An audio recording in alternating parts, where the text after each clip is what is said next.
জলে ডুব দিলেই এখন মিলছে পয়সা আর পয়সা। এক এক দিনে উঠছে খুচরো ৫০০ ১০০০ টাকাও। যদিও সারা বছর কিন্তু এমন দিন যায় না। শুধুমাত্র এই সময়েই জলে ডুব দিলে পয়সা পাওয়া যায় বলেই জানালেন কামনা সাগরে ডুব দিয়ে পয়সা কুড়োনো যুবকেরা। কেউ হাতে তুলছে, কেউ চুম্বুক দিয়ে তুলছে। একজনের হিসাব করলে তো বলা যাবে না কে কয় টাকা তোলে, সেটা তো আর বলে না।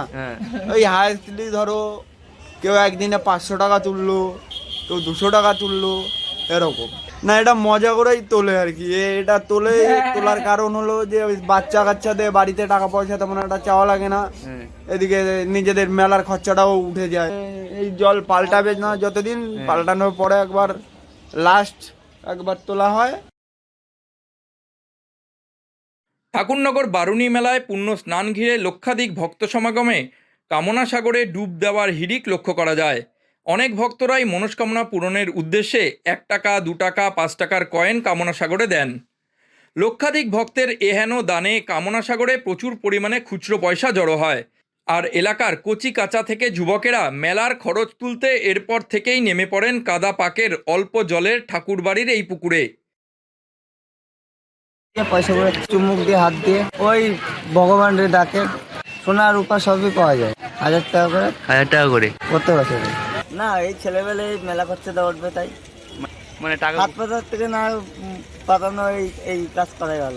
মেলা ৫০-৬০ জন হাত দিয়ে করাচ্ছে, অনেক মানুষ তো মুখ দিয়ে করাচ্ছে। চুম্বক ব্যবহার করে হাত দিয়েও তোলা হয় খুচরো পয়সা। শুধু পয়সাই নয়, ভাগ্যে থাকলে হাতে মেলে সোনাও, জানা গেল স্থানীয় যুবকদের কথায়। তাই এখন নানাভাবে চিরুনি তল্লাশি চলছে কামনা সাগরের জলে। আর এই পুকুর থেকেই পাওয়া টাকা দিয়ে মেলায় আনন্দ করছেন স্থানীয় যুবকেরা।